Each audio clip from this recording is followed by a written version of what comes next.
Oh, my Lord. I wish I could tell you how long. Well, I can actually. It's taken me 19 minutes to get, actually, no, I think it was 1:55 p.m. 19, 20, 21, 22, 23, 24.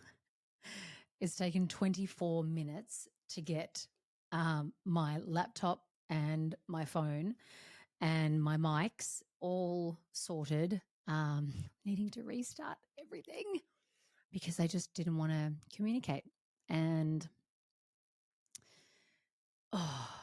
in times like that, and these are actually this is like a tool that I use in times like that when I really just want to rage and swipe all my things off my desk and say, fuck it, not recording now. I say, okay, now I'm going to do this. And now I'm going to do that. So I am now going to, like, this is what I was saying to myself, I am now going to restart my laptop. And then it's like, but you need to do this. And now I will save this Word document and this Excel spreadsheet and this other Word document. And now I will let it restart. And so I let it restart, and then I had to close all the apps, and I will close this app now. And I slow it down by naming what I need to do before I hit rage. And the proportion of my outburst is out of proportion to what's actually happening. So yeah, then my phone didn't want to connect. So I'm like, okay, now I am going to turn off my phone. Now I am going to turn off my mics. And now I will turn back on my phone and my mics. Anyway, I actually do this not frequently, but it's a tool that I use like when I'm in the car and I have a little shit to bring in if I've just gone to the grocery store or whatever. I just say to myself, okay, now I will get this bag and now I will get my phone and then I'm going to do this and then I'm going to do this. And it just makes me be really present. It's a long way of saying that's how I sometimes assist myself in being present. So that's my current reality and that's what's happening. And yeah, I hope you are well and that you have been well. Thank you to everyone who listened to last week's podcast and have shared your stories. There's so many of you out there who have had either a similar story or you have known of someone that has had a similar story, and just the sharing of it touched you, or you have offered a piece of guidance. And yeah, for that, I'd just like to say thanks. All I really want to share today is just really what's been transpiring the last week. After last week's podcast, the last week has really been calling for me to just tend to how I am, and not push into how I think I have to be or should be, or even want to be.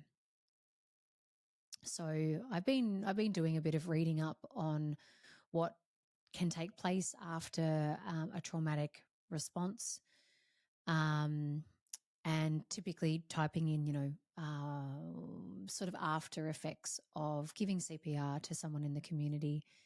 And it's been really helpful to read other people's experiences or professionals that have said, these are very common things that you might experience. And it kind of normalized just how I was feeling. How I have been feeling is exceptionally tired. I've taken many day naps throughout the day. I've been very insular, very, very insular.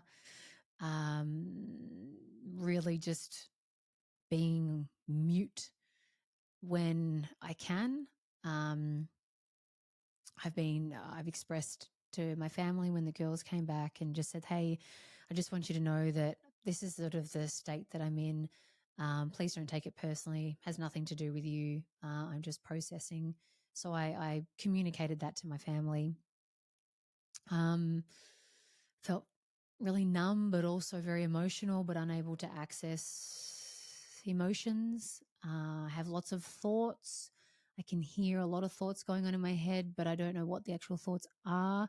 I can just tell that there's a stir. That's the best way to put it. There's a stir taking place within. And all I have known to do this week is to respect the stir.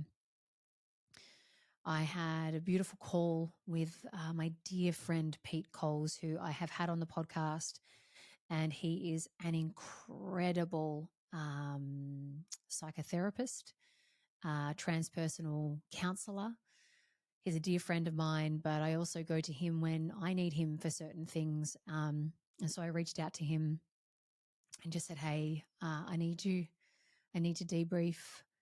And he allowed me to come back into my body, to feel certain feelings, and I was able to have a nice cry and a nice release. I've been laying in the sun and just soaking that in, watching some very simple shows on Netflix or Binge or Stan. This last week, it has been about simplicity. I've cancelled all my gym sessions.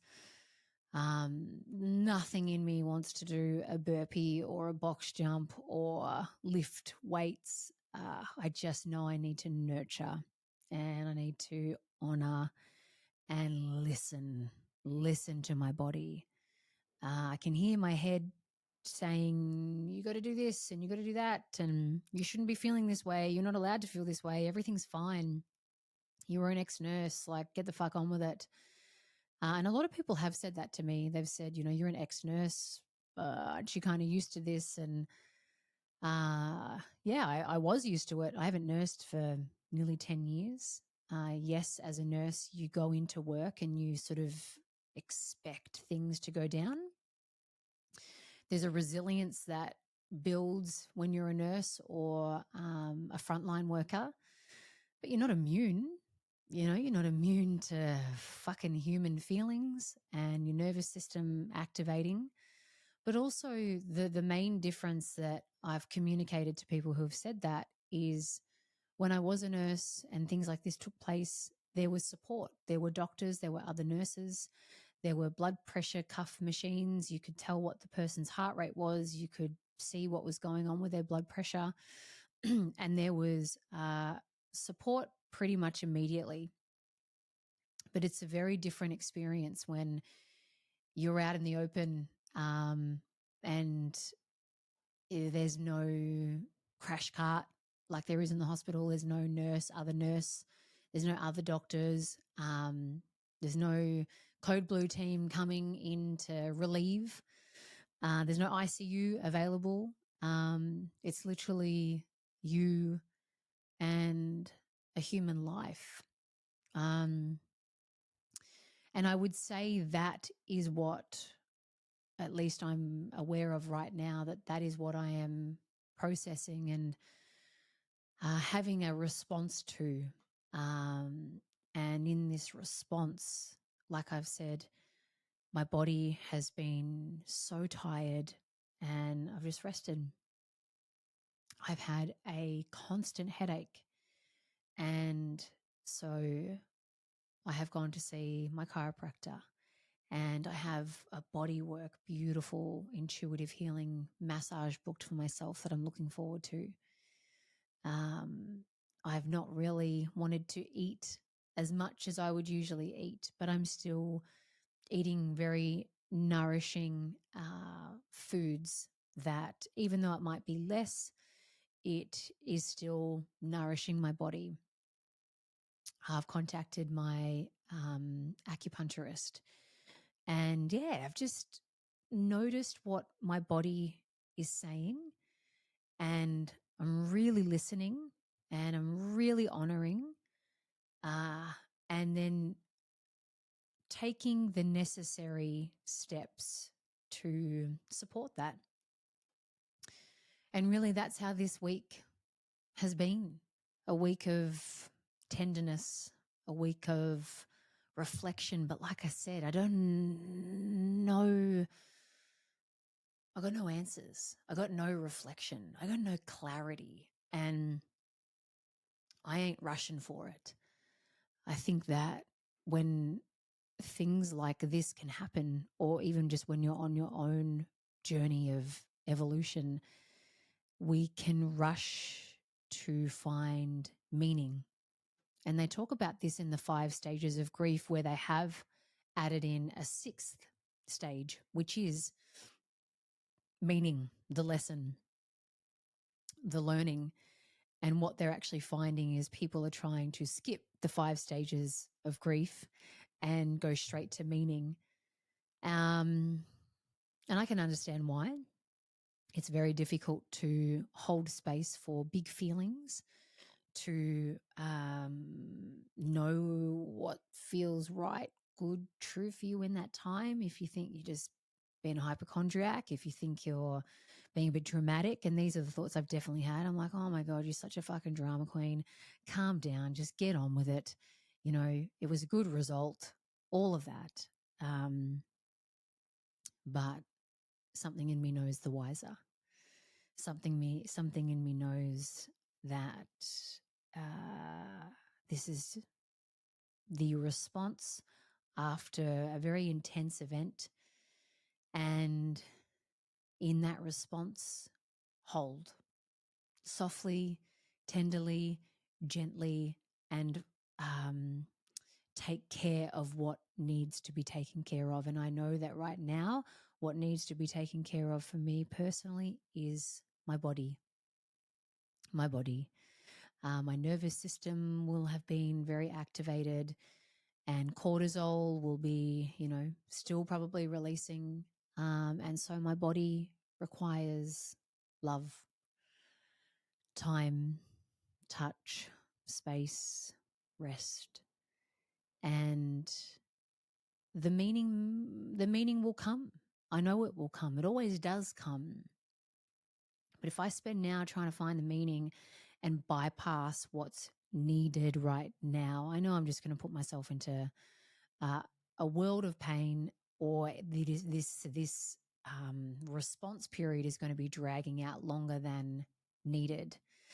I also want to share that I did reach out to a CPR training because Steve is very keen. I spoke to a beautiful lady named Haley, and when it is time, I will absolutely go to her, because the way she spoke on the phone, she actually just said, "Kat, I think it's too soon. I think it's too soon for you to do this training. I think it's too soon. Just take some space for yourself." And I really respected that. I really appreciated that, rather than, oh yeah, we've got 2 spots next week, come and join. So Haley, I really, really thank you for that. I will put her details down in the show notes. I haven't had her actual experience of first aid training, but I have had firsthand experience of how she treated me on the phone and spoke to me on the phone, and just love her already, So we will get to that, because Steve would like to do it together. But just so you know the update on that, for now, I will tend to my body and see how that all goes. And yeah, take this as it comes. I can't guess what happens from here. The last time I experienced, I'd say, this shock level of trauma was when I was a little girl. And I'm a different human to when I was 6 years old to now being 37 years old. So it's interesting with all the work that I have done on and with myself, with this trauma type response. It's, oh, okay, how will I hold this? How will I handle this? How will I tend to self? And all I know is that I want to do it very gently and with love and with honor. Because as that little girl, as I grew up, the way that I handled that trauma was I turned it on myself. It was destructive, and that's okay. That's just what I did back then. So almost feel like I'm honoring little cat and myself and the trauma response process by doing things differently. So that's my share. Still feeling, you know, I don't know how I am, and that's okay. I know in time I will be okay. This too shall pass. Like I've shared on a podcast, things pass when life is awesome, and things pass when life is weird. Things pass when life is difficult, So I have faith that in good time, this too shall pass. And yeah. So although you may not have experienced something such as this, you may have experienced something else in your life. And there's a response to whatever you have experienced. And the relatability of the share in that response, how are you going to hold yourself? Different to maybe how you've held yourself before. A little more kindly, a little more gently, or for you, do you need to give yourself that kick up the butt in your response? It's all going to be different because we're all in different experiences and situations. So for your own growth and expansion of self, how you've typically responded to something that's taken place, how are you going to do it differently? No different, the same questions I'm asking myself. I can hear the thoughts and voices in my head. March on, woman. Get over it. Push. Go. You're wasting time. It's like, yeah, cool. I've heard you before. I've listened to you before, and that hasn't helped me before. So in this response to the situation that's taken place, I'm going to do it a little differently. And I hope you do too.